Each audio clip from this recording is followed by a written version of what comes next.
দিনহাটায় লক্ষ্মীর ভান্ডার প্রকল্পকে সামনে রেখে লক্ষ্মী পূজা করল তৃণমূল কংগ্রেস কর্মীরা। অকাল লক্ষ্মী পুজোয় মাতল এলাকার মানুষ। টাকা বাড়লে পরবর্তীতে আরো বড় করে পুজো করার প্রস্তাব। দিনহাটার মর্নেয়া 2 এলাকায় রাজ্য সরকারের লক্ষ্মীর ভান্ডার প্রকল্পকে সামনে রেখে লক্ষ্মী পুজো করল তৃণমূল কংগ্রেস কর্মীরা। বৃহস্পতিবার রাত 8টা নাগাদ বুড়িরহাট 2 নম্বর অঞ্চল তৃণমূল কংগ্রেসের উদ্যোগে আয়োজিত হলো এই লক্ষ্মী পুজো। এদিনের এই লক্ষ্মী পুজোয় সংশ্লিষ্ট ওই এলাকার মহিলা তৃণমূল কংগ্রেস কর্মীদের উপস্থিতি বেশি লক্ষ্য করা যায়।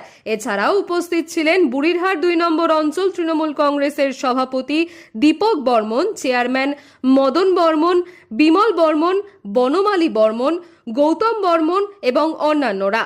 এদিনের এই লক্ষ্মী পুজো সম্পর্কে বলতে গিয়ে এক মহিলা তৃণমূল কর্মী জানান, তারা খুবই খুশি রাজ্যের মুখ্যমন্ত্রী মমতা বন্দ্যোপাধ্যায় তাদের জন্য লক্ষ্মীর